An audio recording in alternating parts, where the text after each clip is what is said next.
The fifth special session of the Minay 38 na Legislature in Guam is called to order. Majority Leader Senator Lujan, you're recognized, sir. Thank you. Good morning, Mr. Speaker. Mr. Speaker, notwithstanding the House rules, I move to adopt today's fifth special session agenda dated November 25th, 2025. The motion was made to adopt today's fifth special session agenda dated November 25th, 2025. Are there any objections? No objection. Motion carries. Senator Lujan, you recognize. Thank you, Mr. Speaker. Mr. Speaker, I move to waive special session agenda items 2 through 6. A motion was made to waive special session agenda items 2 through 6. Are there any objections?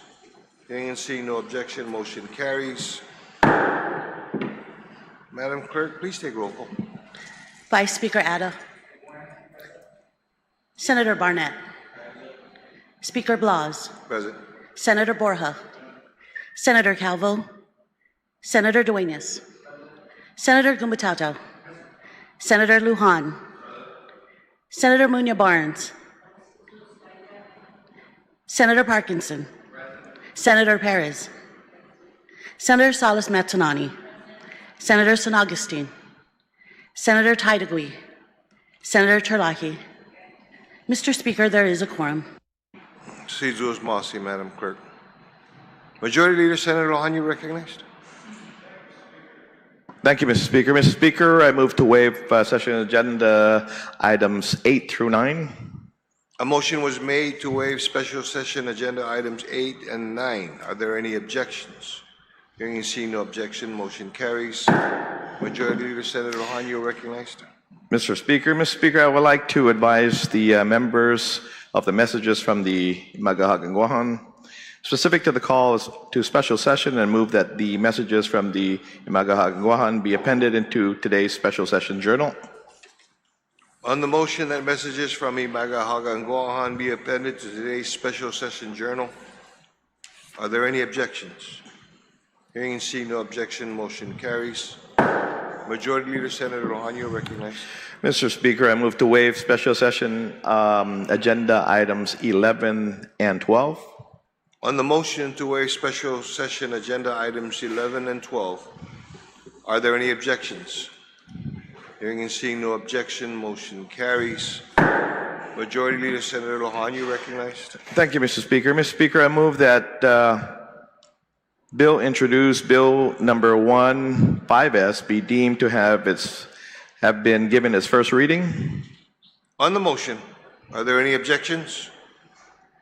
Hearing and seeing no objection, motion carries. We are in motions.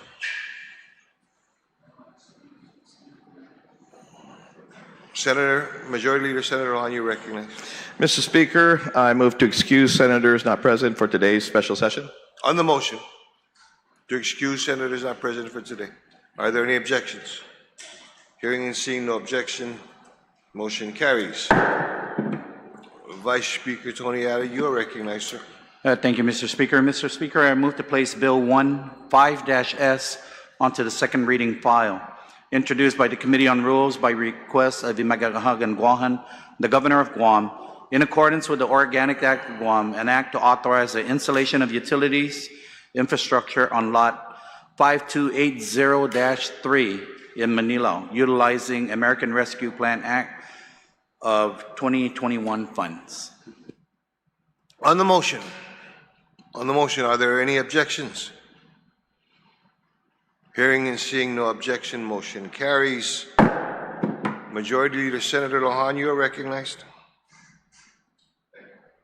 Thank you, Mr. Speaker. Mr. Speaker, notwithstanding the House rules, I move to waive special session agenda items 15 and 16. On the motion to waive special session agenda items 15 and 16, are there any objections? Hearing and seeing no objection, motion carries. We are now in second reading. To discuss Bill 15-S. Are there any senators wishing to be recognized?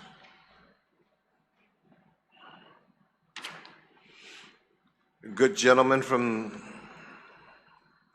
Mamuto Tumaiti, sir, you are recognized.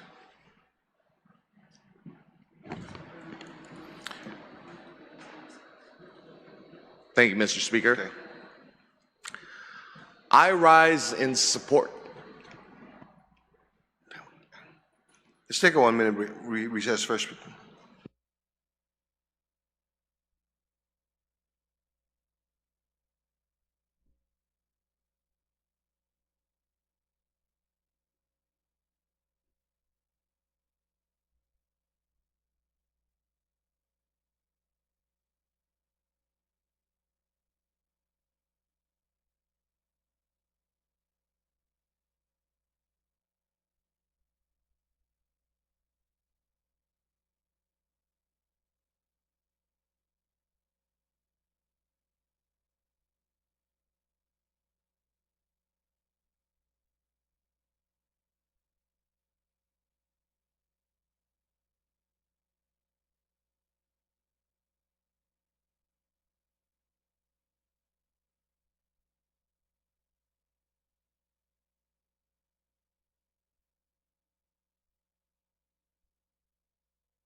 Legislature is back from recess. Gentleman from Mamuto Tumaiti, sir, you are recognized. At this time, Mr. Speaker, I would like to make a motion to move Bill number 1-5S to the third reading, and I would like to discuss the bill. You can proceed. Thank you, Mr. Chair. I rise in support of this bill because this is an opportunity for the legislature to make sure we do not lose $100 million worth of infrastructure in Manilao. I want to be very clear to the people of Guam that that's what we're talking about here, is infrastructure, critical infrastructure in Manilao, sewer and electricity.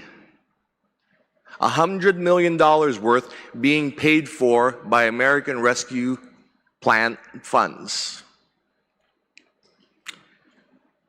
And for partisan reasons, partisan arguments between the Attorney General and the executive branch, this money is in danger of being lost. If this money is not spent by, I believe it's December 26, any money unspent is sent back to the federal government. And December 26th of next year. So even though there is apparently a large amount of time between now and then, the process of actually spending that money requires time, requires procurement, requires construction, requires all the steps necessary to actually doing those projects. And so we may already be hemorrhaging money as we speak because of the continued political delays caused by the Attorney General's office. The Attorney General's office was never meant to be a unilateral veto over the projects of the executive branch. This abuse of power should give all of us in this chamber pause as to how we want to organize our government, because we have created a fourth branch of government with how we are doing things. One with growing lack of oversight and more influence and resources. And so we need to keep this in mind about what this is about. Forget the fight between the Attorney General and the Governor. We, the people in this chamber, have a way to make sure that money is spent. We can end the impasse of this fight. We can put a real focus on getting that infrastructure in. This is about infrastructure in Manila. This is not about a hospital. This is infrastructure the people of Guam need and will enrich the communities in which they are put in. And because we need them, they are going to be paid one way or the other. The question is, do we want to do it with American Rescue Plan money, or do we want to do it with rate increases to the ratepayer? We need to put an end to this impasse and clear the way for the executive branch to do its job and get that infrastructure in. We have heard testimony from GPA and GWA in favor of these projects, highlighting the necessity of them. And we should. It would be an act of moral cowardice by this chamber to stand by and do nothing when we have the ability with our votes to make sure that money gets spent. $100 million worth of infrastructure in Manila sounds pretty good to me. It sounds pretty good to me. There is no situation I see where we would be in better shape if we had $100 million less to spend in infrastructure. Not to grow the government, not to hire somebody's pari or cousin or wife or whatever relatives that the Attorney General's office is deciding to hire. We can put that money into infrastructure, into the ground, into water and sewer. We want housing to be developed in that area. Well, these are the things that we need. Let's not get in our own way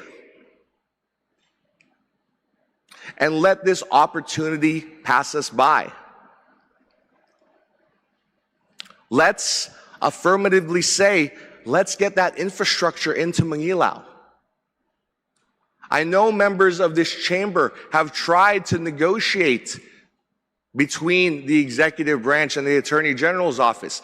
You've seen yourself that that issue is not going to resolve itself. And if we rely on the courts to be the neutral arbiter that they are, it might be too late.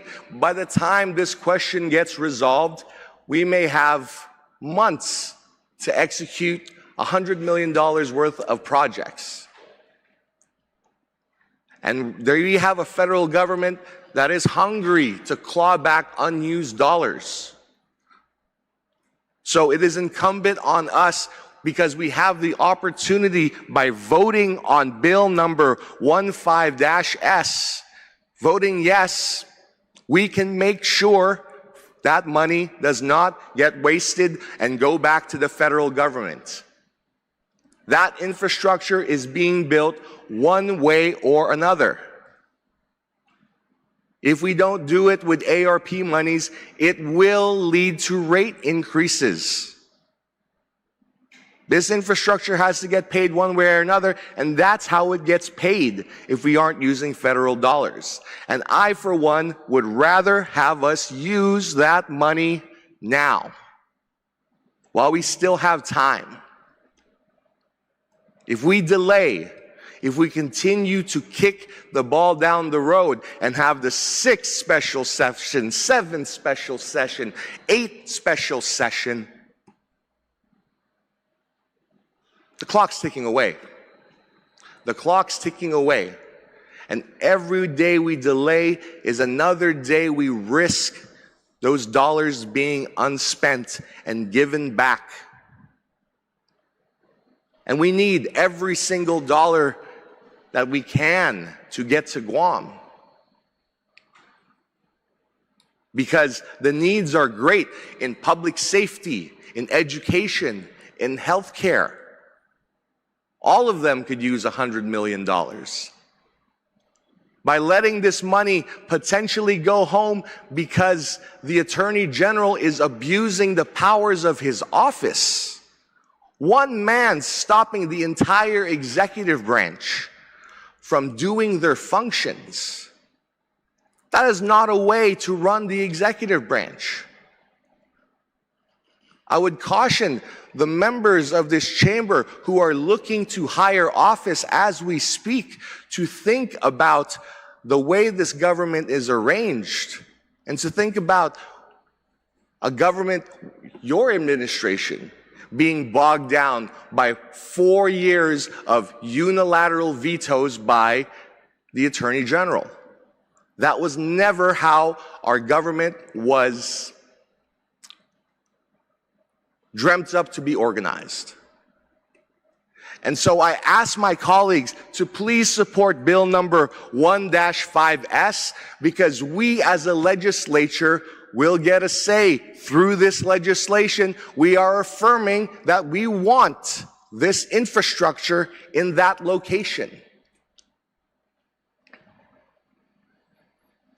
This act to authorize is not a permanent power change for the governor. It is a one-off for this property. And we've done one-offs in times of extraordinary circumstances. I was there. I was the lead legislator when we were introducing legislation to give one-off extraordinary powers to GPA to end the load shedding, get temporary power generation online. Here, we need to use extraordinary measures to break an impasse in a partisan fight. It's not ideal, but we as a body have an opportunity to act, and we should. Anything else is moral cowardice. Thank you, Mr. Speaker. Thank you. On the bill, are there any other senators wishing to speak on the bill? On the bill, are there any other senators wishing to speak on the bill? Gentlelady, ranking member from Pago Bay, ma'am, you're recognized.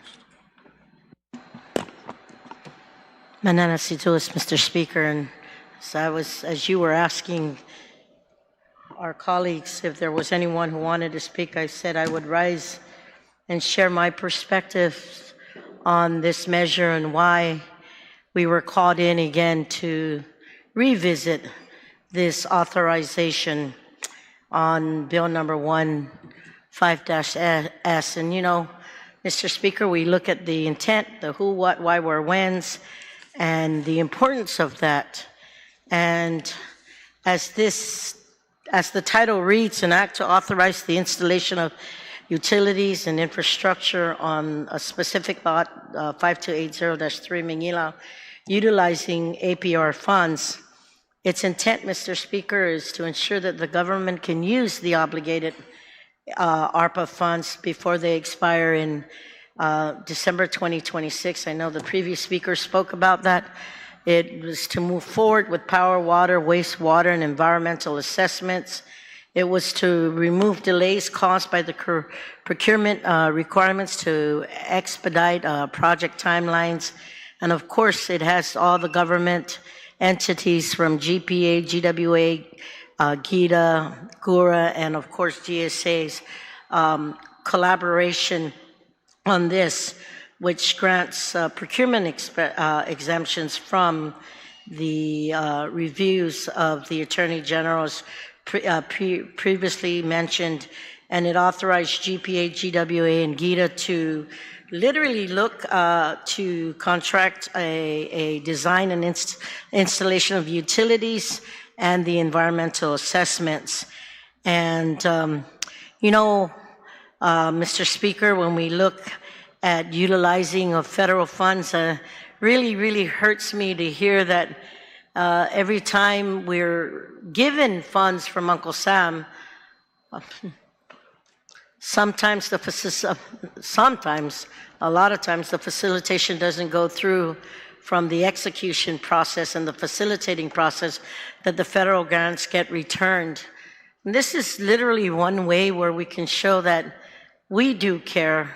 We do want infrastructure. I just received word from the mayor, the good mayor of Pago, who said, please, you know, look at this bill, visit this bill, and have the assessments and have this bill put in and voted on with a positive yes, so that we can get infrastructure into the central area. And you know, Mr. Speaker, we come from one island, one community, who literally want the best for our community. And when funds like this are given to us, this authorization on the why, again, like was previously said, was to make sure that the forfeiture of $104 million in ARPA funds be utilized to not be returned, to address the urgent utility vulnerabilities as highlighted by Typhoon Mawar, and especially the water restoration delays in Mangilao. And just for the record, Mr. Speaker, I'm going to note that if anyone thinks I have a biased reason about this, I'm going to say I think about my village of Mangilao. Some would say that I'm from Mangilao, Chalampago, and it's a true statement. And this morning a prayer was said by Father Joe about unity and coming together and realizing that the work that we do is for our community as a whole, not for special interests, but as a whole. And if we can come together and work together for the greater good, that true success will happen for our residents here on Guam. And now in this area, as we've seen, as previously noted by the retiring speaker, that there is a bottleneck. And if we want to address that bottleneck, because there's only 3 branches of government, Mr. Speaker, the legislative branch that we create policy on, the executive branch that executes the policies we create, and the judiciary that makes decisions if there's a conflict. And we shouldn't have to go that route when we can help make a difference for the greater good. If we can help get that infrastructure in for the central part of Guam. And yes, Mangi Town is in the central part of our island of Guam. The village of Mangilao, as noted, is not just an educational gem, a health, community, truly a learning community with both our elementary, high schools, community college, and everything else, the thriving businesses that are there. And if I'm not mistaken, I think that the population is over 10 or 12,000 at this time. I really want to see this infrastructure be placed in the central part of Guam. And I really want to see our village residents truly appreciate the work that we want to continue to do here for our people. And in the spirit of Thanksgiving, Mr. Speaker, I know I'm getting some smiles up front. Good morning. I just want to say it's important that we look at this measure from the heart. Give it the opportunity to be facilitated through. Get the authorization as requested by the mayors of the central villages to see what we can do to place, set our differences aside, but place the infrastructure in so that every resident in the community and every business and every educational facility and whatever goes on in the central area, where more than a third of the population is. We've got Mangilao, Barragata, Chalampago, Jotnya, Sinahanya. I mean, just a greater place. Let's look at this authorization and make it happen. So in that effort, Mr. Speaker, happy Thanksgiving to all my colleagues this coming Thursday. And in the spirit of giving and working in unity together, let's work on giving this authorization a chance. See to Smasi, I support the efforts as sent down by the Magahaga. Sanamasi. Thank you very much, ma'am. On the bill. On the bill. Are there any other senators wishing to speak on the bill? On the bill. Any other senators wishing to speak on the bill?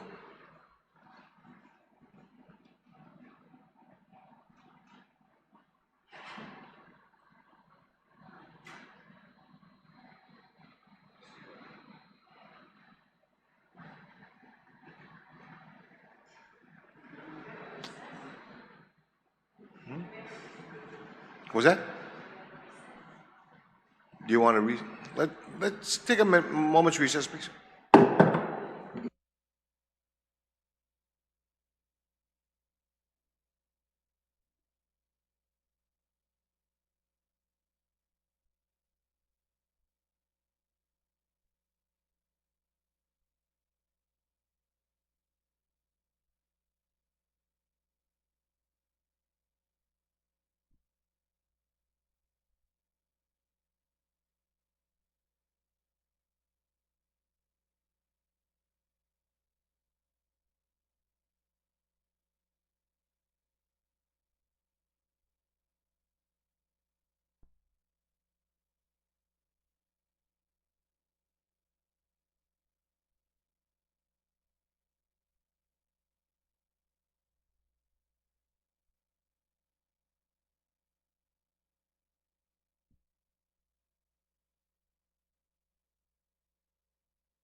Legislature back from recess.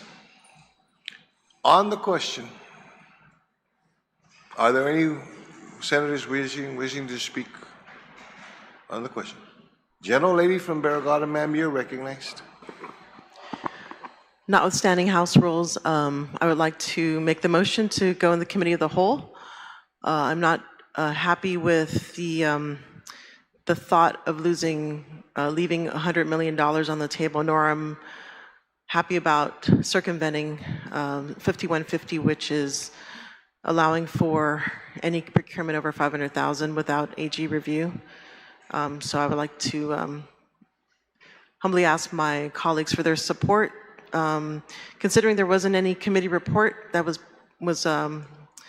released for a previous bill, and I think if there's a way we can actually gain consensus and move forward to really ask the tough questions and to see how we can make a positive solution forward. So I would like to make this motion. Thank you. Ma'am, along that motion, who would you like to be called for the committee role? It's a not appropriation. It's a notwithstanding motion, it's not appropriation, so but who do you specifically would like? So definitely representatives from the governor's office, GPA, GWA, AG's office, procurement, GSA, the procurement division, so it'd be and Director Byrne, as well as BBMR.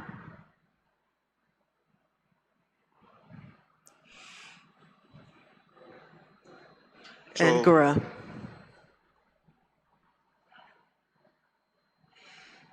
So you're like representative from the governor's office, GPA, GWA, AG's office, DOA, GSA, And Gura. BBMR, and GURA. Gura, yes. Okay, notwithstanding, there was a notwithstanding motion. Gentlelady from, Yes, I'd like to speak on that motion. I support the motion to go into committee of the whole. I agree with the author that we are being asked as a legislature to do something quite extraordinary, and that is to waive legal review of this hundreds of $100 million projects. And we've had actually no public hearing on this bill, no waiver by the speaker of the public hearing of this bill. I would like to ask some questions, especially after the court case, where at least one of the AG's arguments was not found to be partisan, it was found to be correct, and that the actions by Gura were illegal. So I think we owe it to the people of Guam to flesh out every single question that we have, and I have a lot. For example, what are Gura's plans? Because they have not made those clear to us. Who are these? They keep saying this is infrastructure for the people of Jotnya even, when at the public hearing, GW said, this sewer's not gonna connect to Jotnya. That's not gonna happen. So I would really like to vote based on the truth, the facts that we can get during this committee of the whole. I think it's very, I also want to question why the money was taken from GMH on December 20th. They were told that's their deadline. But GITA entered into contracts. This ARP money was taken from GMH, remember? So they could not use it to do their capital improvements. But GITA did not enter into contracts until December 27. So why didn't they have the same December 20 deadline? And so I just want to figure that out. And of course, we've gone back and forth, but off the record as to whether this money can be reprogrammed to the current Guam Memorial Hospital or not. And I would like them to say on the record, yes or no. As you pointed out, Mr. Speaker, we had one opinion from Mr. Byrne, and then we had a letter from the Governor's Council that says they can't tell us anything. And I don't understand that at all, because they want us to bypass legal review, procurement law, and allow them to do this project without having to answer any questions as to it. And so I think that's the very minimum, the least that we can do. There's in Mr. Byrne's letter, he says, the projects that are allowable under ARP funds, he never mentions power. He mentions water and broadband. And I just want to clarify that as well, whether power is also included, because that's one of the expenses that they're going to use this $100 million for. And I want to know, this, they want to sign deeds without the Attorney General, but we have seen deeds signed by Edward Byrne for purchase of the Chancery and other things without even the governor's signature on those, not the AG nor the governor. And I want to know what's what in this government and why we can bypass signatures from the governor and the AG on some contracts. I want to know what is the status. The AG's concern is his contracts are also being held up by the governor. What is the status of that? And what has that got to do with this? If anything, let's see. I want to know because they are accusing us that they are going to put this infrastructure in no matter what, and they're going to put this burden on the ratepayers if we do not allow them to use ARP funds. Well, I'd like to hear that from them. What is this burden on the ratepayers that they're talking about now? This is new. And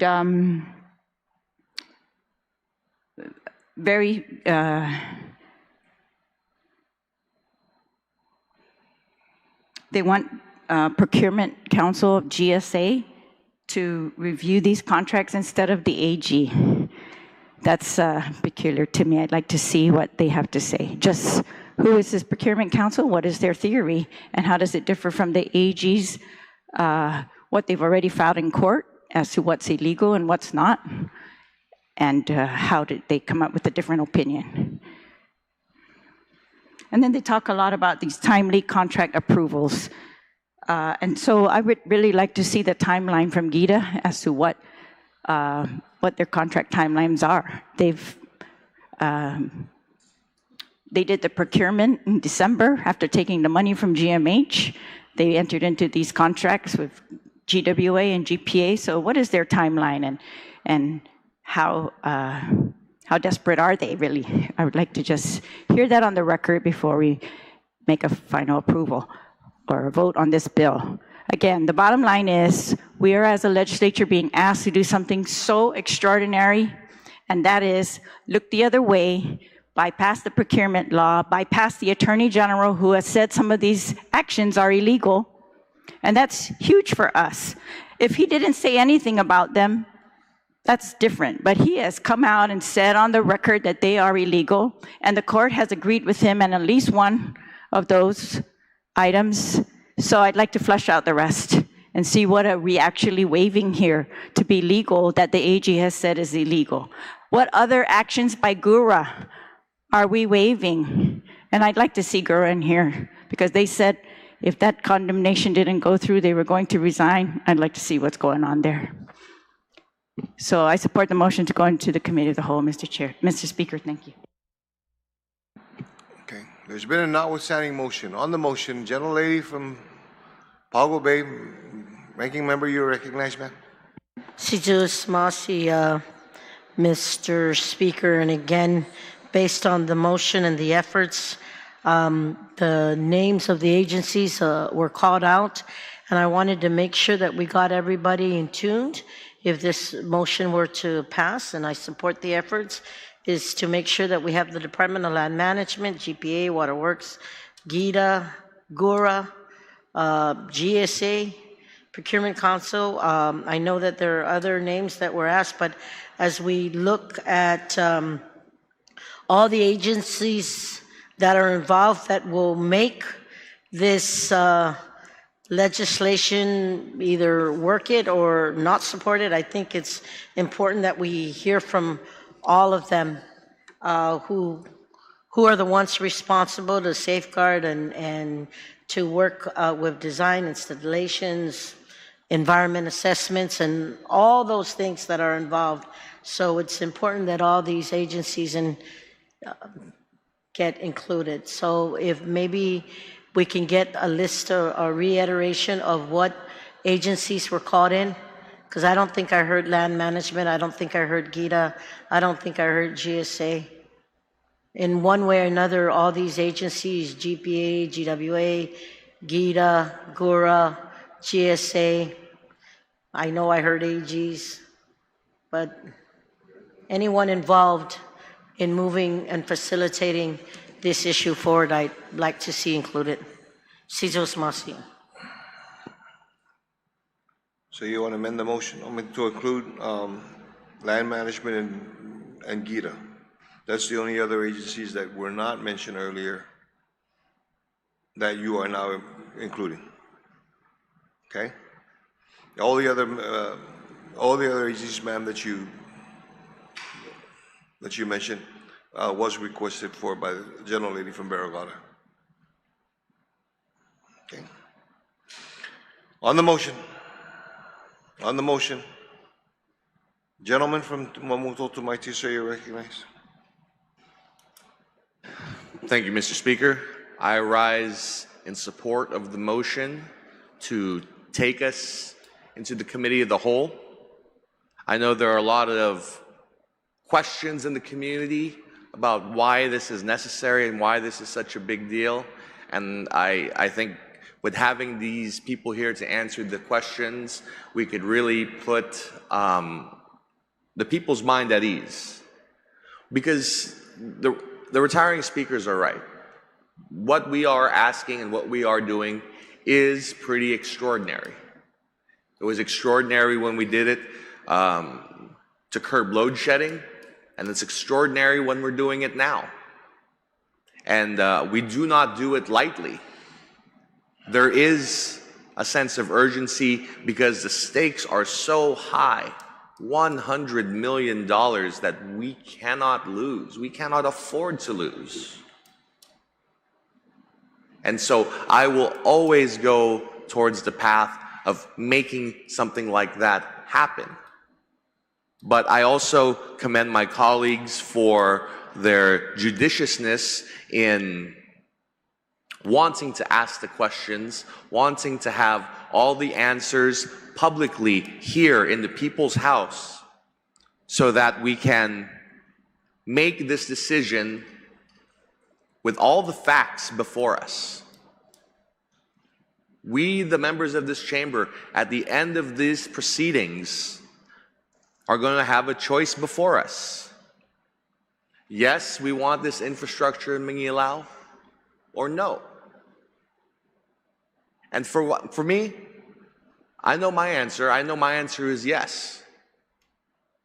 And if this committee of the whole, this inquisition towards what is true and what is misinformation and what the facts regarding the laws in these programs are, is necessary for my colleagues to come to that same affirmative answer I do, then I welcome that debate. I welcome that asking of the question. Because a lot of times when we argue in this chamber, it's a lot of theoretical what-ifs and the implications of the policies we make. But here we are discussing a real, tangible $104 million that we are in danger of losing.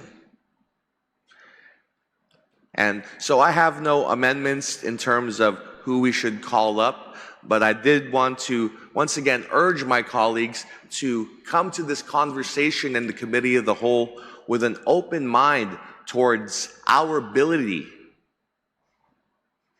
to make some real headway in our community. $104 million in infrastructure that is needed. We want low-cost housing. We want lands in that area to be developed with homes for families, with apartments, whatever we can imagine. All of that will require sewer. So I too would very much like to hear from GWA to explain the necessity of what we're doing there. I believe I also heard that 6 different substations were going to be built in that area. I'd like for GPA to tell us more about their plans there as well, so that we could see where our money is going. This American Rescue Plan money is money that came from the COVID era. It's not local tax dollars. It's money from the federal government that is given back if we do not spend it by December 26, 2026. So we got to make sure that any and all roadblocks to spending that money on Guam are removed.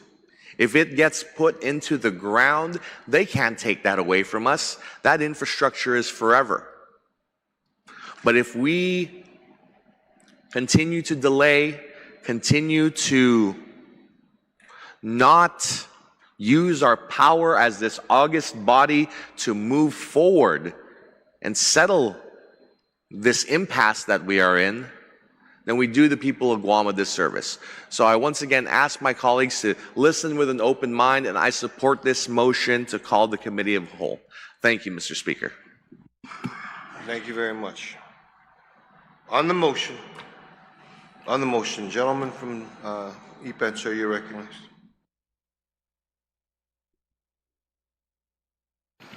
Mr. Speaker, and Mananasidos to the people of Guam. I know there's some issues with the YouTube stream. I'm getting a lot of text, so I believe our stream is still going on GTA and Docomo TV channels. So, Sidos Masi for watching. And I rise in support of the motion to resolve into committee of the whole. I think the retiring speakers have all hit the nail on the head, and that there are many questions that we have relative to the situation that we currently find ourselves in. And it's been a pretty rapid development. It seems like it was just last month or the month before when the legislature was seeking through I believe the chair of the Committee on Utilities to referee this disagreement between the Attorney General and the governor of Guam. And we know that refereeing didn't get the desired result. So now, in essence, with this bill, we're being asked to intervene in this fight between the governor and the Attorney General and basically help the governor deck AG Moylan. And that's just how I see it right now. And there are just so many questions relative to the installation of this infrastructure and how it kind of corresponds with the recent court ruling. And that recent court ruling, of course, came out and said that Gura didn't have the authority to condemn this land. So again, one of the questions I have is, although the governor has clarified in the bill that she sent down that the land they're seeking to put this infrastructure on is not the same land that the court ruled the Gura didn't have the authority to condemn. So I guess one of the questions I have is, what does that mean for the footprint of the new hospital if the appeals that are currently ongoing, or I believe are going to be pushed through to the Supreme Court? If the result is not in favor of the governor, where are we with the construction of the new hospital? And I think it's clear, anybody who's read the bill and watched the governor's special address relative to this special session, is that there's a little bit of a pivot going on. And it kind of started, right? Manila was all about the new hospital, the $1 billion medical complex, and then they kind of started discussing a lot of the economic benefit that would occur if we installed this infrastructure, $104 million worth of infrastructure in Manila. And now in the governor's bill that she sent down, their lead is kind of to describe this $104 million of infrastructure as something that will benefit the residents of Manila, Barragata. I think she even threw Jotnia rules in there. And so as you could see, instead of leading with the new hospital project, they're kind of trying to change the shade of this debate with a narrative that this infrastructure being put in, sure, yeah, it's going to help the new hospital, but it's also going to benefit the residents in this area. So that would be another question I would have is, you know, with or without the new hospital, because it does seem kind of uncertain, would this infrastructure benefit those residents, and how much would that benefit be? Because as we stand here today, we don't. Obviously, I think if we did a poll of the 15 colleagues, that would be something we definitely agree on, is that we don't want to see this money lost. And I think there are a lot of our people going around out there saying things like this $104 million would be better suited if we put it to the existing GMH or if we put some of it to the schools. But if you listen to the governor's arguments, and these again where I think a lot of us would have questions, is they're basically arguing that this money is stuck. That's stuck. And if we don't pass this bill and give the authority to the governor to circumvent the authority of the AG, that the money will be lost. And it'll be lost because the governor argues that we're unable to move this money to any kind of other project. I believe the limitation is, and this is something I'd ask in committee of the whole, is you're only allowed to move it from one obligated project to another project that is also obligated with ARP. So, you know, according to the governor, the obligated project list, which I have not seen, I don't think there are any ARP obligated projects at GMH. So really limited, again, according to Adelup, in how we can move this money around it. We don't want to see the money get lost, but I have to just say that the governor is the one who put us in this position.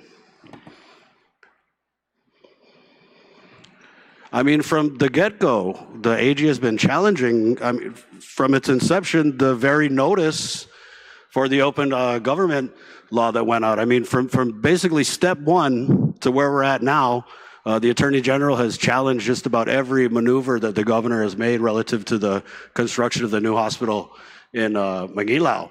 And, you know, my good friend from MTM had called some of the arguments from the Attorney General partisan.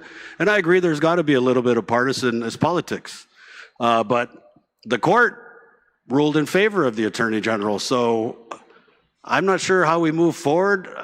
Maybe tippy-toeing very carefully. That's how we move forward. But I think the people of Guam need to hear from the governor, from both sides maybe, just what we're able to do with this money, because I don't feel comfortable circumventing these processes with our procurement that have been put into place for a reason.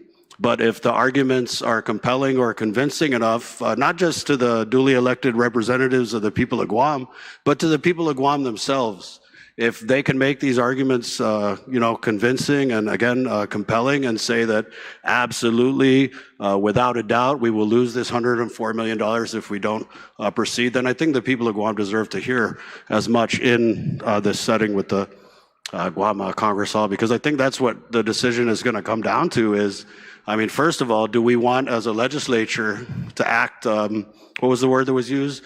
Extraordinarily in these circumstances, to intervene in what many people are arguing are, you know, active court cases. And so, as I told a friend of mine this morning, I feel like we're kind of caught in the middle, but what has definitely changed is we're not in the middle being asked to referee this fight. We're not being asked to say, hey, AG, no punching below the belt. Hey, governor, no fair, you know, thumb gouging the eyes or, you know, pulling the air. What we're basically doing is being asked in this instant to end this debate, to end this discussion about this infrastructure, which is a little bit of the cart before the horse, because if you read in the governor's bill, and I think that's why this issue is so contentious, is the governor's bill itself says, while debate and discourse continues regarding the best location for a new public hospital within our community. And then she writes, the legislature acknowledges the benefits that additional infrastructure will extend to the larger Manila and Barrigada area. But I think in her own words, she hits it on the head. Although she has made a decision for the people of Guam's healthcare future, and that decision, according to the wants and needs of the administration, is to build that $1 billion medical complex in Maguilao. She also acknowledges that even in this body, even outside of these hollowed halls, people are still talking about where we should put the hospital, what option is better. Of course, with these recent court rulings, people have talked about the hospital up at Sutpun Point, EPOW, and is it time to revisit this discussion? And I'm just gonna, you know, stick up for the body a little bit, but that was the only policy relative to the location of a new hospital that was supported by a majority of the people's elected voices. No one voted to put the hospital in Mangilao. But the governor, you know, is, I believe in her rights to try and execute that project as, you know, part of her administration's platform. But the people of Guam elected us to make these decisions, and that's the only decision on the record, again, supported by a majority of elected representatives. And that decision was to build up at Tamuning, where the infrastructure cost would not be $104 million. They would be just 1/4 of that. $25 million, I believe, was the estimate. And so the governor is right that the debate and the discussion and the discourse continues regarding the new hospital selection. But I think part of the problem is that for whatever reason, they have chosen not to hear this debate and this discussion, because outside the halls of Adelup, there's a lot of talk about how far down this road the governor has taken us. And, you know, with this recent court ruling, we could very well, in passing this bill, be paving a road to nowhere. And so this is a very big decision that we're making. I think it's prudent that we bring all the stakeholders in, ask the questions, and get the answers so that we can move forward and make the best vote according to the information that we have in front of us. Sidus Masi, Mr. Speaker. Thank you very much, sir. On the motion, notwithstanding to resolve in the committee of the whole. Any other senators wishing to speak? Any objection to the motion? No objection? Motion carries. Let's take a 1-minute recess.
Legislature's back from session. We're going to go ahead and go back into recess to resolve the committee of the whole.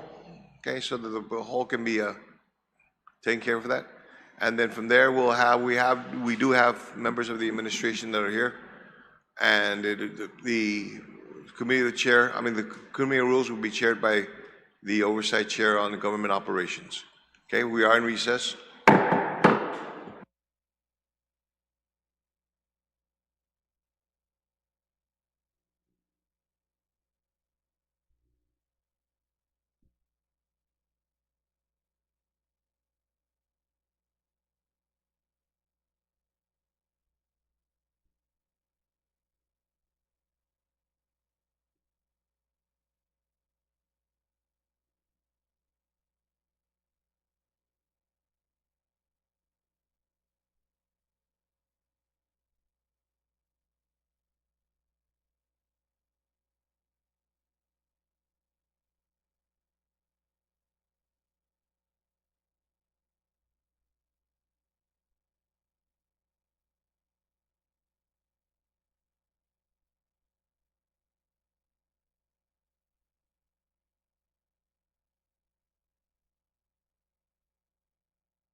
Good morning once again, colleagues. The Committee of the Whole is called to order. Materials for the Committee of the Whole are in the shared session Google Drive folder labeled Committee of the Whole. Proposed amendments must be submitted in writing to the clerk via email to session@guamlegislature.gov. Rules of engagement. Round 1, discussion 10 minutes. There will be one round for discussion on Bill 15S. We will have one round of questions for the panel, with each senator allotted 10 minutes, not including responses. Please be reminded that if you yield your time to one person, you can only yield that time to your colleague, and once it is yielded, all that time is gone and it's given to the person that's allowed to speak. After the completion of round 1 questions, panelists will be excused. A reminder that amendments will not be entertained until after the panel is dismissed. Amendments for final round 2 will be for amendments and final comments. That will be for 5 minutes. Amendments not submitted in writing to the clerk and uploaded to the Google Drive folder prior to the start of the second round will be called out of order. After we complete discussion of the bill, I will then close and I will make a motion for the recommendation for the Committee of the Whole, followed by a motion to rise from the Committee of the Whole, at which time I'll report out the bill as recommended by the Committee of the Whole. Thank you very much. I will now call upon the panel guests and the Sergeant at Arms to swear them in and for their introduction. Sorry, Mr. Chair, I object to moving forward without the presence of GPA, GWA, the AG's office, and the governor's office. My understanding is those entities will not be appearing, so there is an objection. Is there a motion, or does anybody in favor of that objection from Mr. Chair, that was, Yes. could you please explain what you mean by they won't be appearing? Because that was the motion to go into Committee of the Whole, was to bring those 4 people down. I understand Senator Chalahi, however, calls have not been returned, and in particular, GPA and GWA have said they will not be appearing. They have, my understanding from the communication I got was they have provided all the information needed to make a decision on this proposal. I'm not sure why the rest are not here, but we have not gotten responses from them. Well, then I say we take a recess to call the governor and see why those agencies are not going to appear if this is such an urgent matter. Is there a motion to accept the objection? All those in favor of the objection, please raise your hand. Indicate by raising your hand. It's just that we're going into Committee of the Whole without adhering to the motion that was passed. Senator Chalahi, it's going to be the will of the body to make the decision since there's been a motion. All Sorry, those in favor. I'd like to amend the motion that we subpoena those parties because they're critical in this discussion. Let's resolve the first motion first. There is a motion to discontinue Committee of the Whole until we bring in other entities that have been described by the mover. All in favor of that motion, please indicate by raising your hand. We already voted on that motion. That was the motion to go into Committee of the Whole. It was with those parties. And that motion was amended to add all these others, but that was the main motion to go into Committee of the Whole. Senator Chalahi, based on the communications that have been made and not responded to, I, as the chair, am proceeding with the guests that we have here that are prepared to testify. You can make a motion to overrule the chair. You want to proceed without GWA, GPA, and the AG and the governor's office? Yes, that is my decision. How are we going to get the answers that we Senator, need from those do you parties? wish to overrule the chair? No, I'm saying we already voted on that motion. That's the only reason we're supposed to be in Committee of the Whole is with those parties. Senator, do you wish to overrule the chair?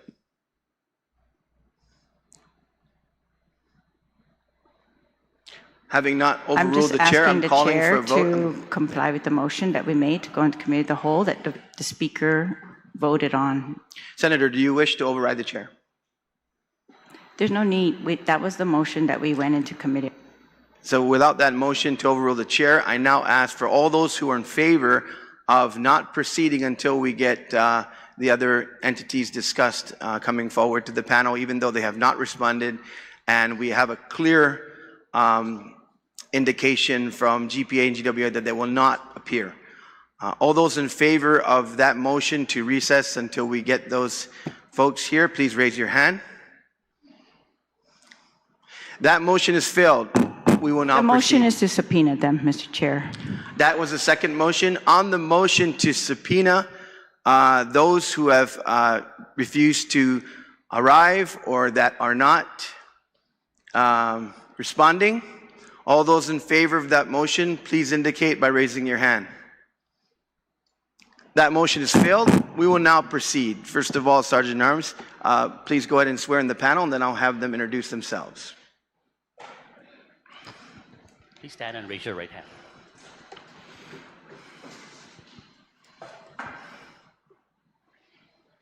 Under penalty of perjury, do you affirm that any and all information you provide today, whether it be verbally, electronically, and in writing, is the truth, the whole truth, and nothing but the truth?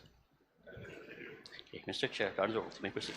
Thank you, Sarge. At this time, I'd like the panel to introduce themselves and the representation that they are arriving to the committee whole in this morning. So I'll start with inviting one of our former colleagues, Senator Esteves, to begin.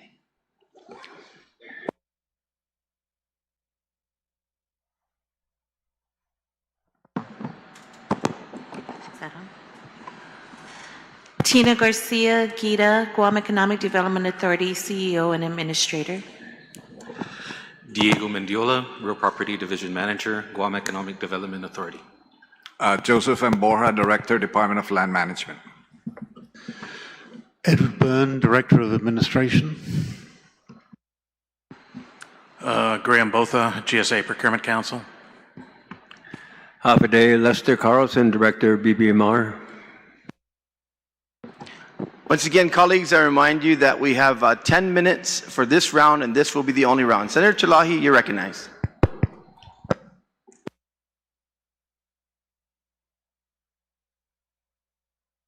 Who here can speak for GWA or GPA? None?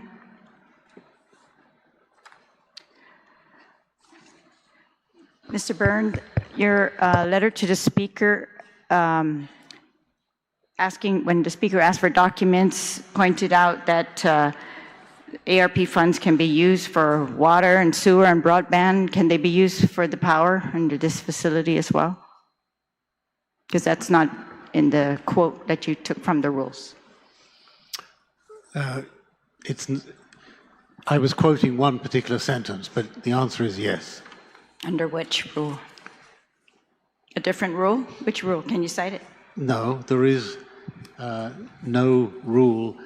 The part that I was quoting is that can be used for water and other purposes associated with water, because that was part of the ARP funding. Infrastructure in general is quoted in there and is available for use, and I think power would come under infrastructure. You did not cite that in your letter to the speaker. The word infrastructure can be used. You were very specific. Okay. About water and broadband and sewer, but not power. Okay. So you can't. Can you just tell us the rule? The rule is well, let me take a step back, because you were quoting one little bit of a letter, and maybe taking it a little out of context. The whole of the ARPA funding is allowed to be used for infrastructure. Indeed, that's really part of the rationale for ARP, is that infrastructure was allowed to be one of the uses. Guam is treated as a specifically affected territory, place, because of the impact of the COVID pandemic, which was the origin of all this. It was the COVID pandemic that stimulated and prompted ARPA funds to be available. Guam is noted as an impacted territory, and the governor has general authority under the revenue loss provisions to make whatever investment she likes, and she, in this particular case, has nominated infrastructure to be the investment. This is reported every quarter to US Treasury, and there has been no indication or communication from the Treasury that it's not permissible. All right, well, you wrote us a very detailed letter about how to back up the use for it for water and sewer.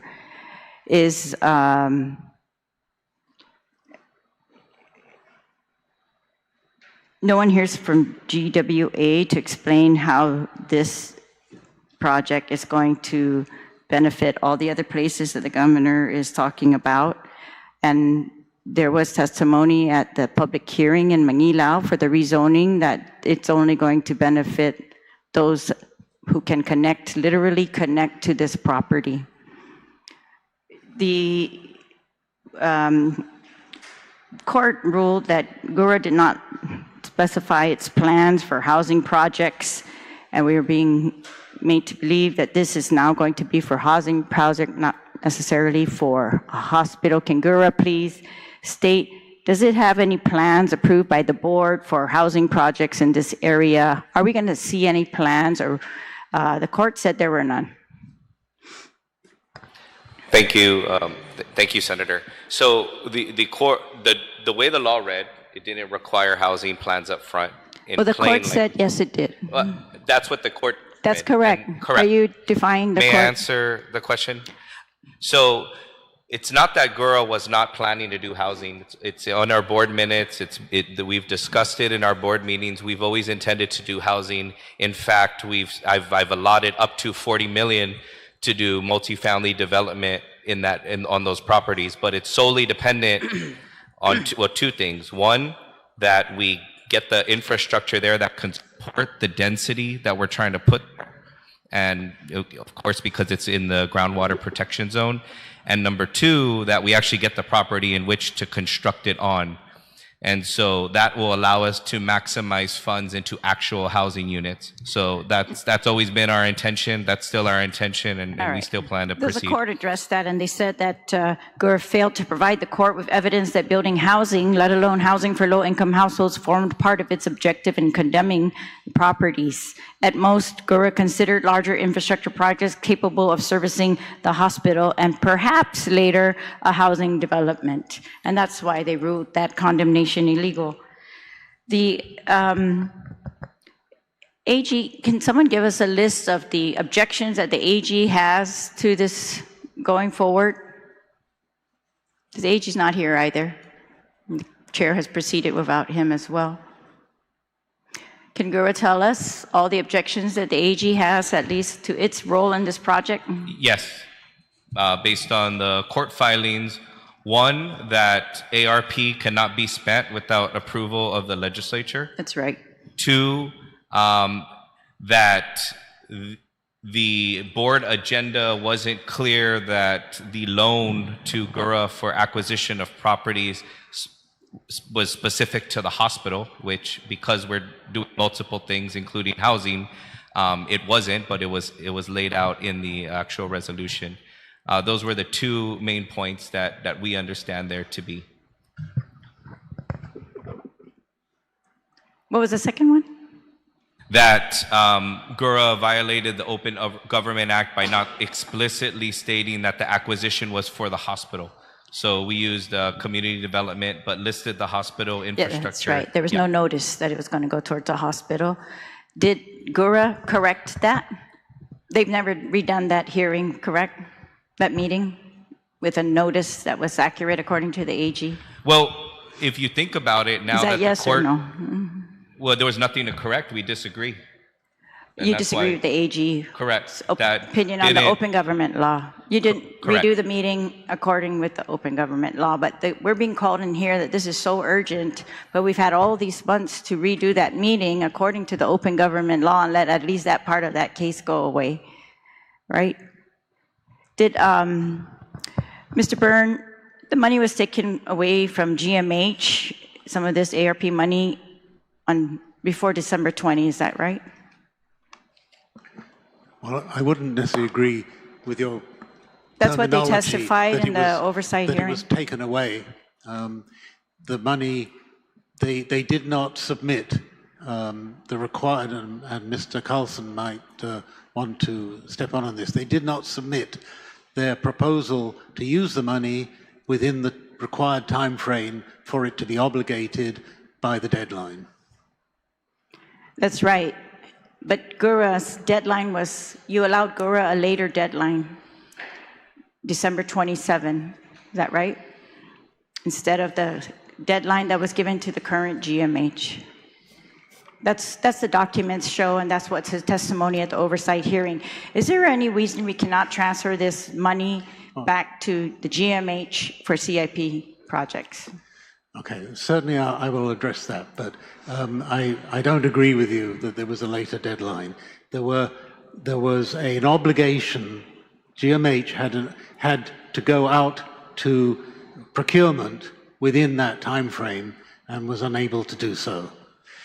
Regarding the transfer of obligations, the Treasury rules are very clear. But the deadline for GMH and the deadline for GIDA were different, right? Because GIDA was allowed to enter into this contract after the money was taken from GMH. Because GIDA was able to obligate it. In December 27. Yes, but you gave GMH a deadline of December 20. So are we able to transfer this money? Are you able to transfer this money to GMH for capital improvements? Since there's a holdup in court on the contracts under GIDA. Yes, I was just opening my mouth to answer that and respond to your question. And I started to say that as you're aware, the obligation deadline was the end of December. Obligation is very well defined in the Treasury rules, that there has to be a contract or a purchase order. It can't just be a general commitment. It actually has to be a binding commitment. And they actually refined and published a special rule defining obligations, and it included this definition. It would therefore be impossible for us to take the current commitments and turn them into something else for GMH. There are very limited changes that you can make. For instance, if a purchase order becomes impossible to process, you can substitute it with a new purchase order, but you cannot, absolutely cannot, transfer it to another project. So it cannot, you will not transfer the money, the ARP money to GMH projects? The Treasury rules do not allow us to do that. The Speaker also sent a letter to Attorney Moots, and he refused to send any documents in response to the Speaker's request. Is there anyone here who can speak on behalf of the Governor's office as to why he refused to submit the communications with the Treasury or the communications with the Treasury regarding a hospital or infrastructure?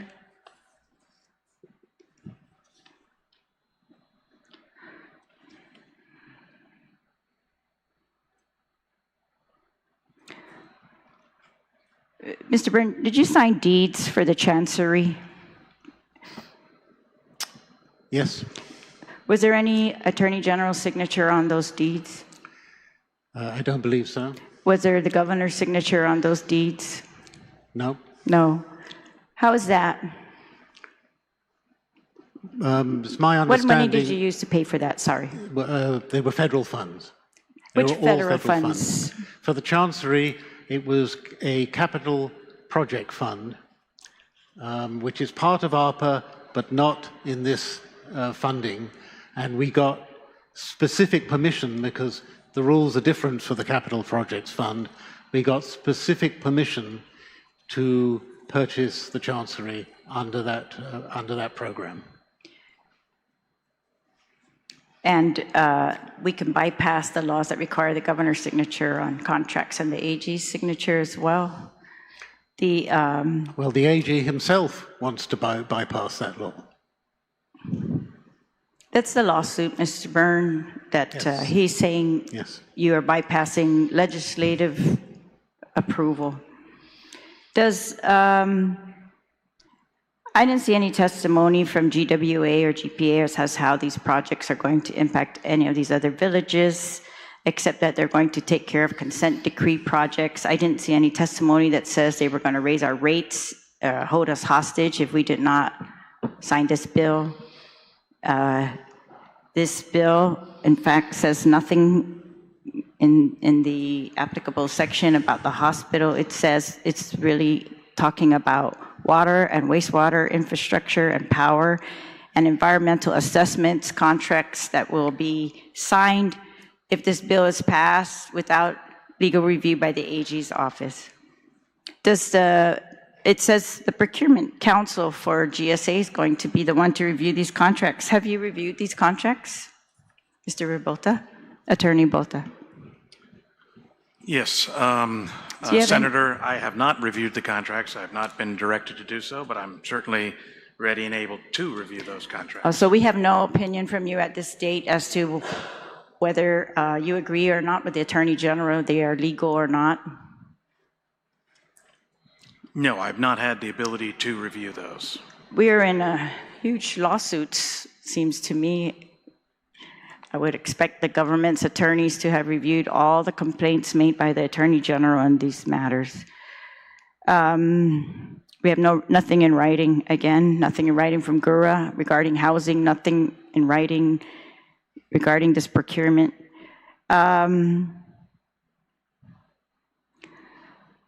Do you have a list of the other arguments that the Attorney General is making in regards to these contracts? Because we're going to bypass his review, but he has made more than one claim as to what's illegal about these projects and why he won't sign the contracts. One was the open government law as testified by GURA, that's not resolved. One was that GURA exceeded its authority in condemning land because there was no housing connected to that. And there are others, and I've asked the governor's office for a list, but I don't have that list. Do you have a list of the claims that are being made? I do not, Senator. Are you familiar with them? Can you talk to us about them? There's no one here, Mr. Chair, who can talk to us about the claims that are being made by the AG and what we're supposed to be bypassing here today. I find that very concerning. We're just going to blindly say we agree that everything's legal when they won't even list out to us an analysis of what he has said is illegal. How do they find that to be legal? Senator, I would envision, although they're not I'm just stating that it, for the but record, I Mr. Chair. would envision it's because they're currently in court. That's right, exactly. They're in court, and we're asked to come in here and bypass the court and make some other rulings in here or determination that everything's legal, adopt it, and we can't even be told the actual underlying, pros and cons of that. The I see land management's here, Director Bora. Is there access to the property that they're going to be putting this infrastructure on? How are they running the power and water to there? To their what, Senator? Pardon? You said running power and water to their... They want to run power and water to this property. That's what the bill's saying, power, water, and wastewater, and do environmental assessments of this lot. How are they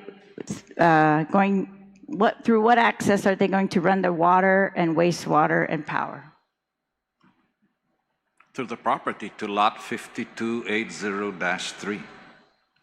A map has already been prepared for that, Senator. Yeah.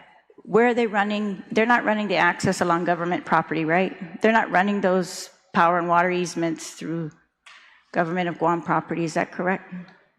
We only developed the lot. That would be up to the... You don't know? No, I don't know. That would be up to the utility agencies.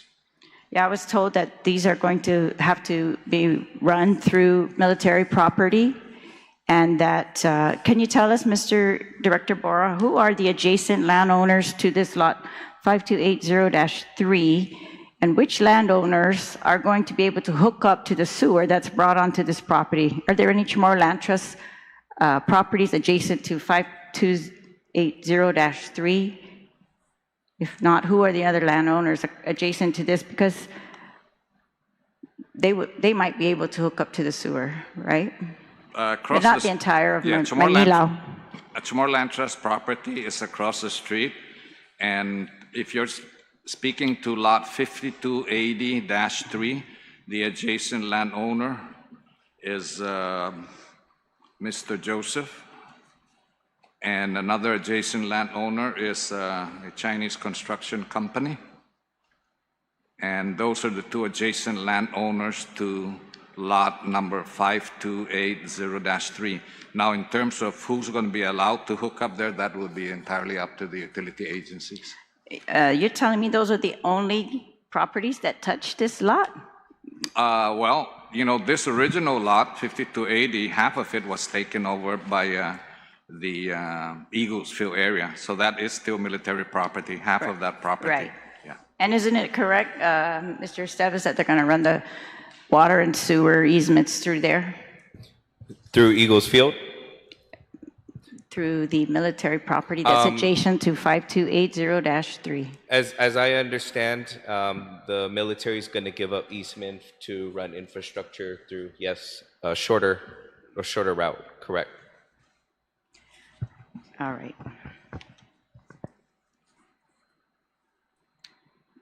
What other lawsuits are currently, can you just name the lawsuits that we're currently in the middle of, Mr. Byrne? No. No? That is not one of my duties to, in fact, you know, in order to complete the audit, we need a letter from the Attorney General listing those, and unfortunately I haven't received it yet. Isn't the government of Guam, the governor, involved in many of those, defending some of them? And you're saying we don't know? We can't even discuss that today? This is the thing. We're sure going to they take are, care but of it's one not little one of- issue it's not one of my for the duties. governor's benefit, but we're not going to take care of any of the other issues and any of the other lawsuits, any of the other contracts. And I just can't see how you expect us to do that blindly if you can't list at least for us what are the other issues and all the lawsuits that are taking place right now. You guys are also suing the Attorney General, right? Actually, the Attorney General is suing me. He's suing you for what? Senator, this will be your last question. Your time has elapsed. He's suing me and the governor to enforce some contracts that weren't signed by the governor. You didn't sign his contracts? No. And now you want us to bypass him in signing your contracts? Senator, thank you. I Thank wouldn't you, be Mr. Chair. required I to sign just- his contract. Thank you, Mr. Chair. I'm telling you, we're going to be at a loss of information here in order to make a decision on this bill. Thank you. Thank you, Senator. Senator Burnett, you're recognized.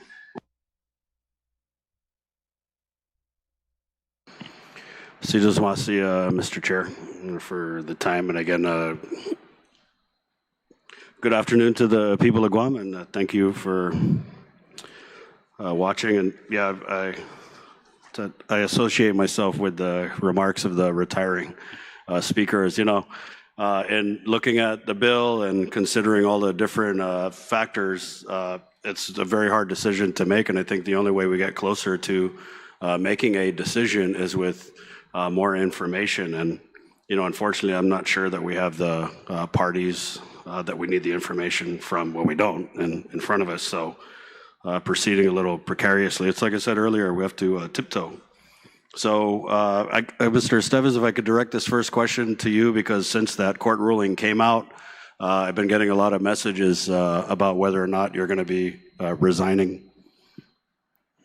Thank you. The question was regarding the AG's case against Gura when I offered up my position. But to that, it's not over. It's one judge, one opinion. who in fact said Gura can conduct eminent domain provided there's housing associated. So, if you actually read the court case, then, we just gotta do what we need to do. That's it. I guess the other question I had was relative to these properties that you had attempted to condemn, and then Mr. Bora had said that the lot that we're trying to put the infrastructure on, that those two lots that you attempted to condemn are the ones that are touching that property. So I guess I just kind of have to wonder if anyone can answer, if we proceed with passing the bill and we install the infrastructure on that piece of property, how are we going to get it over the properties that were condemned? And then I guess my other question is, where are these condemned properties relative to the footprint of the medical complex? I can answer those questions. So the infrastructure, once the primary infrastructure being the water reservoir, the substation, and the wastewater sewage, the pump are installed, the main infrastructure, the plan is for the main line to start running along Route 15 in the public easement, and that's going to run towards the corner end of the, I don't have the lot in front of me, but what would have been one of the parcels of the Hong Yi Tien landowner. So it'll run across Joseph's road frontage and across Hong Yi Tien's property as well. But there are two other lots at least adjacent to 5280-3 on the northwestern side that we did evaluate, but it was too far from the main access. And then the other question, Mr. Estevez, was where are these two lots that you're attempting to condemn relative to the footprint of the medical complex? And is construction on the medical complex able to proceed in the event that you lose the appeal? So in terms of the medical complex, the Joseph properties straddle each side of Route 15, and they connect the infrastructure side with some usable property there after the utilities, and it connects the main hospital lot. The proposed hospital location is going to encompass acquisition or a voluntary purchase we made northwest of that Route 15, and then the main frontage between Route 15 and that other lot is the Hong Yi Tien sets of properties. The main hospital cantonment is going to be more towards the northwest, so it's going to encompass the Hong Yi Tien properties and the property that we purchased as well there. So the the properties that were the subject of condemnation lie in between the properties and connect the properties that we purchased free and clear. That was a lot of answer there, but just to simplify it for the people of Guam, what was proposed to sit on these properties that are subject to condemnation? Well, different. For the Joseph properties, it's housing. For Hong Yi Tien, it's part housing and then the main hospital.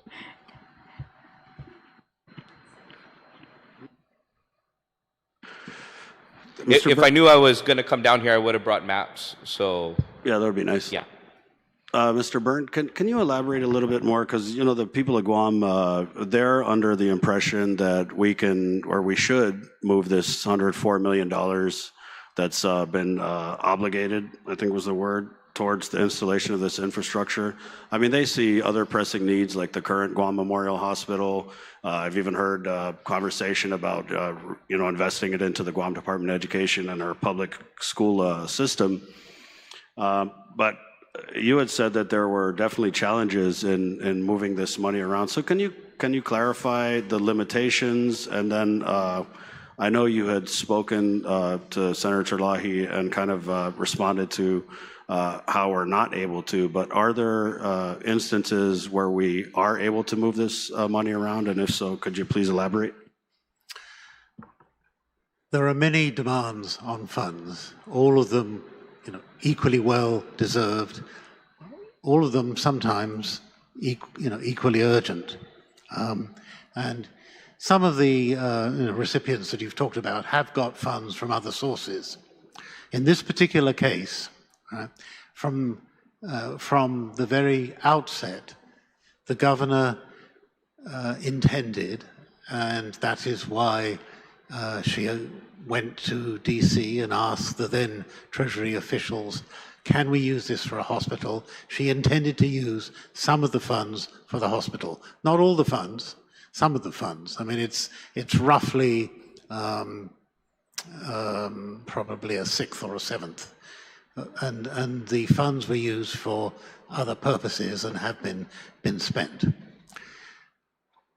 As the actual legislation that set up ARPA demands that the obligation has to be completed by December 2024, and the disbursement has to be completed by December 2026. A lot of states were unclear what obligation meant, because it has several meanings, and actually has a range of meanings. So US Treasury issued it was actually published in the Federal Register, what they called a revised definition of obligation. And that was along the lines that I spoke about when I responded to Senator Lahi. It has to be a commitment, a binding commitment. A non-binding commitment would not have qualified as an obligation. So that is indeed what the governor did, and the funds were obligated to that project. The obligation would not have been an obligation had we been able to change the destination or the purpose of the funding. Are you able to move ARP funds that have been obligated to one project to any other project that's also been obligated for ARP funds? No. No, because it's an obligation. It's a commitment to a third party, and therefore can't be, unless, I suppose there might be a circumstance where an obligation could be transferred to a similar project, but not a completely different project. So what do you mean a similar project? If you were building housing, which is permitted, we chose not to do that. You could, I think, transfer it from one house to another, but not another project.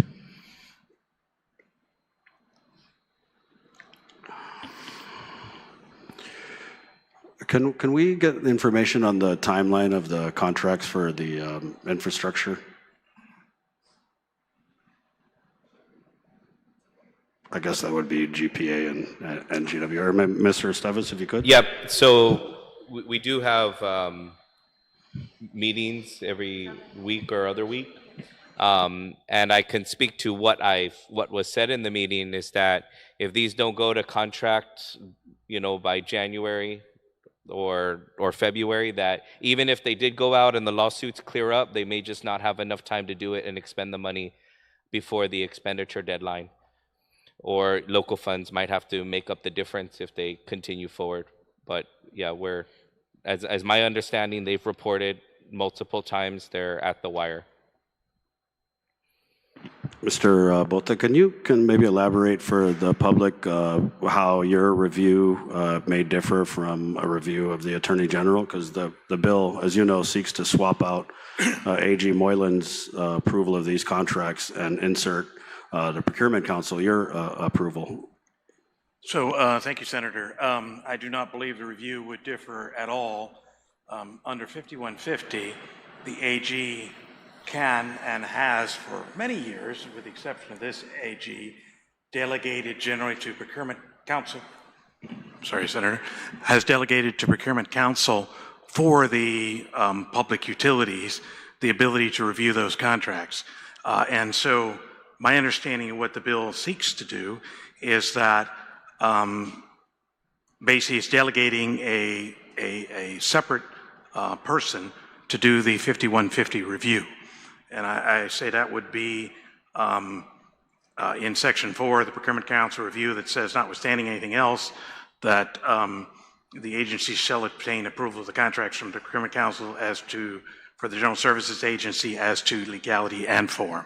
And so that would be, in essence, the same review that the AG could and has in the past delegated other attorneys, particularly utility counsel in the past, to do those specifically 5150 reviews. And has he delegated you to do this in this instance? In this case, the AG has not delegated anyone, to my knowledge. Previously, my understanding, I take that back, not just the utilities, but GSA counsel, my predecessor had been delegated the ability to review contracts on behalf of GSA. The AG has indicated that he has not delegated any Special Assistant Attorney Generals to review under 5150. There are, I believe, other utilities that have done their own review, but certainly not as delegated by the Attorney General. So are you just saying that the Attorney General in the recent past, let's say over the last couple of years, has not delegated this authority to anyone else? So I would say this, that in his first term, my understanding is that he did delegate to others, and certainly for the last 20 years, it was the general policy of the different AGs to delegate to GSA counsel, to utility counsel to do those reviews. This AG has been consistent since he started.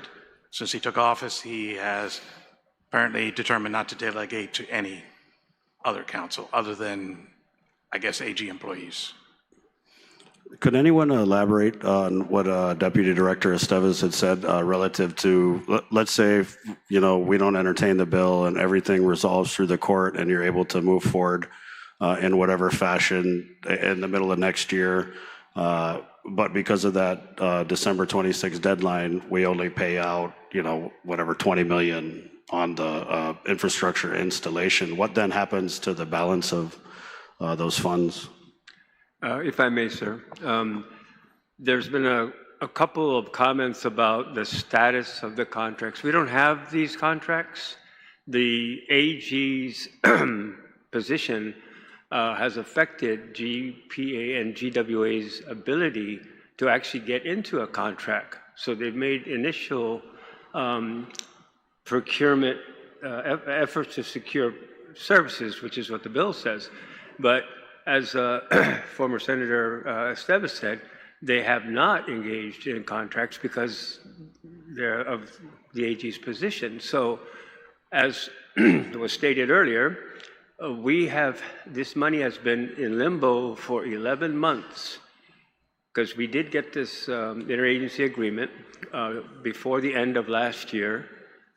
And we knew what we were going to do, but we just haven't got cooperation, and the utilities are, rightly so, a little gun-shy about moving forward. So if we don't get your intervention, quite frankly, as Senator Parkinson said earlier, we're going to have to return the money. It's not that complicated. We're really going to just need your help. There are no contracts. When Mr. Bota was asked if he's reviewed the contracts, there aren't any contracts to review because we're stuck. Thank you. Yeah, that's kind of why I'm scratching my head on the definition of obligation, because it kind of seems like you're saying, some of you are saying we have contracts, some of you are saying we don't have contracts, and we're just in this. Go ahead, Mr. Byrne. Okay, I think I can help to clarify that, is that the obligation from the government to GIDA is an interagency agreement obligation, which was permitted under the new obligation rules. The secondary contract is the one that Mr. Lester was talking about. Yeah, it's just, again, it's a little confusing up here because We got people, you know, like Deputy Director Estevez just said on the record that, oh, we were going to build housing, but the court ruled that there was no evidence of that. And so now we're in this position where we have the governor making this extraordinary ask of the legislature to basically intervene in ongoing litigation. And, you know, we don't have these representatives here because of this ongoing litigation. What did you say, Lester? Gun shy? So gun shy, they're not even going to show up. But here we are trying to wade into this this fight between the AG and the governor, and with all these different lawsuits going, it kind of reminds me of the game Jenga. You know, if we pass this bill and we pull out this one piece, how does that impact everything else that's being played out in the courts? And you know, the courts, in my opinion, especially based on the most recent ruling, have been trying to move quickly through this. And I'm not sure if that's, you know, to resolve these issues before things like this session end up happening, where we are kind of out on the limb debating and discussing this bill and this measure with, you know, little to no information from the relevant parties.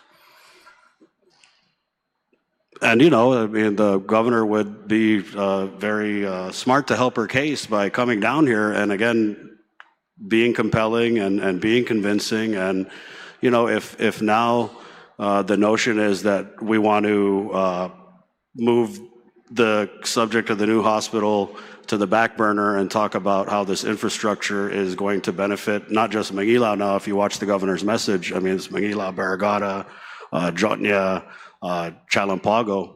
Then at the very least, tell us like how much of that benefit, how much that benefit is going to be. And then give us scenarios, you know, is this benefit going to be as good with or without the hospital? So again, not having all the information in front of us really makes it very difficult to move forward with this bill. And, you know, I don't think we're asking crazy questions. We just want to know, I mean, does the benefit outweigh the risk? And how are we able to move forward with these live court cases, especially, you know, dealing with the condemnation? I mean, I was one of the ones to raise the red flag about the open government law and the public notice requirements that I believe Gora didn't fulfill. And, you know, that's still being played out in the court. But, you know, what I see here is,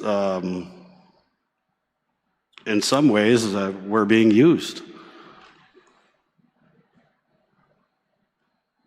to intervene and to pass this bill, you know, in many ways, to make a decision blindly without being able to ask the gun-shy utilities or the Attorney General, you know, how many suits do you have and how does this play into it? So that's again why I'm very leery. I mean, you know, that being said, I've been getting a lot of messages to support the bill, and the messages that I'm getting is it's basically saying support the bill for the benefit of the residents of the area and the surrounding areas. And you know, if that's the case, then I think we need to see in a compelling and convincing way if that is going to happen and how much of a benefit it's going to be for those residents. Because in my mind, the hospital project, I mean, that's all up in the air now. I mean, being challenged in so many ways. So if the argument is that we're going to lose this money if we don't pass this bill, I mean, that's something the people of Guam are going to have to decide who's responsible for. And I'm just going to stick up for the legislature here, but we have been kept from this entire process. I mean, this process, this construction of the new hospital, this infrastructure, the medical complex. I mean, this has been the governor's effort, moving, you know, full steam ahead with little to no consensus and little to no transparency. And, you know, we've made the call here at the legislature, this legislature, previous legislatures, you know, Maila Hallam, come down and let's discuss this in the air, in the open, so the people of Guam can hear all the different sides. And so I just want to thank you for the time, Mr. Chair. And, you know, I know we went into committee of the whole. The motion, again, was to have the utilities and the AG and the governor's office in front of us because we had questions But, unfortunately, those questions that we had, I think, for the most part, we're going to be directed to the people who aren't here today. And so, thank you, Mr. Chair, for the time.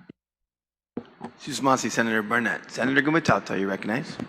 Yes, thank you, Mr. Chair, and thank you for the panel for being with us this afternoon. For the benefit of the members of our community who are following today's discussions, how much in local and federal funds have been spent towards the development of a new hospital in Manilao, including but not limited to consultant fees, any environmental studies, and land takings, anything related to this project? How much in local and federal funds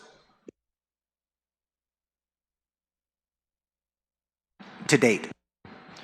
I'm not sure about any GURA contributions, but the extent of the funds for the new hospital is the $104 million, and that includes funding for about $35 million of GPA improvements, 60-something million in GWA improvements, and some administration fees to the Guam Economic Development Authority.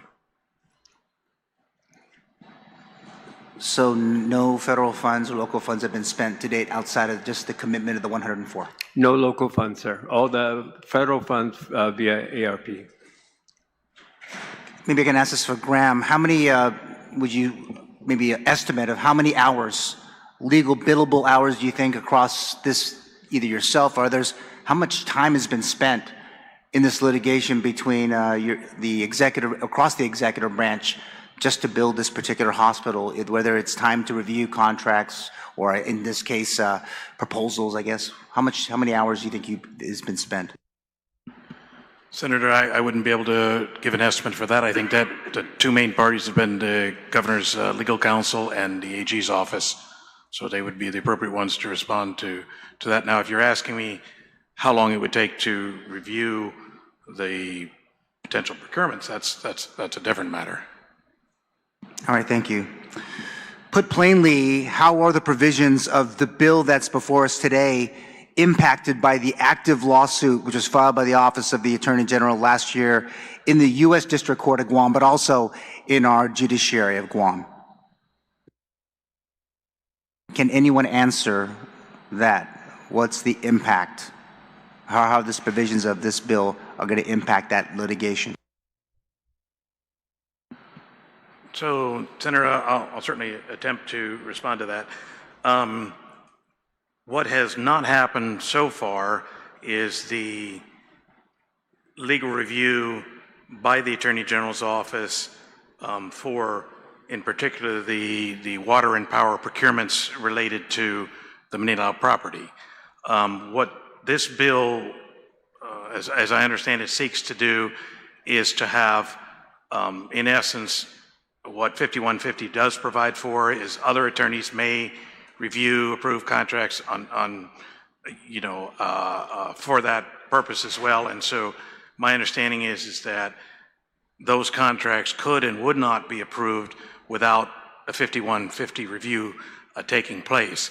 It would just not be, if this bill were passed as written, it would not be the Attorney General who was doing the 5150 review, which my understanding, based on what the Attorney General has said, is that he has no intention of ever reviewing those particular water and power contracts or procurement because he believes they are in some way illegal. So you're saying that this bill will have no impact on the legal actions in two courts, a federal and local court?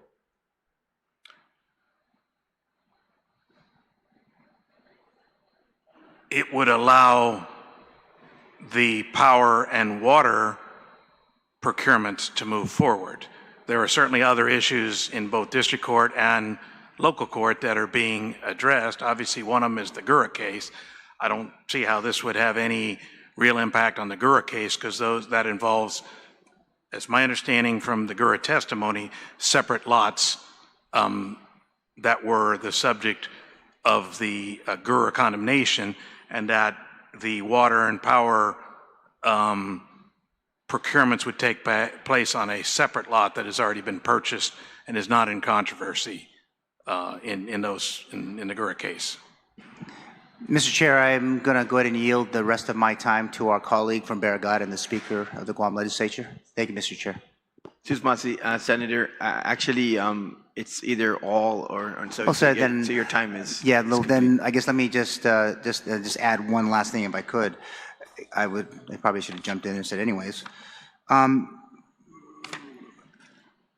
I ask? This is for Gita. Recognizing that the OPA, through its report number 2306, issued in August of 2023, relative to the Gita procurement of consultant services for the new hospital development, found that Gita was not in compliance with Guam procurement law and regulations. What information is available confirming whether Gita issued a new RFP based on a determination that such services were needed subsequent to the OPA report? Subsequent to that report, Gita canceled the contract or ended the contract, and we did not issue a new procurement for hospital consultant. Thank you. And finally, what information is available regarding the actions, if any, taken by owners of some of the properties that have been or will be condemned for the proposed Manila Hospital, particularly as these actions relate to just compensation for the government's exercise of eminent domain in the area? If anyone on the panel can answer. As of right now, there is no eminent domain involving the hospital. All right, thank you, Mr. Chair. That's all I have. Thank you. Senator Gumitato.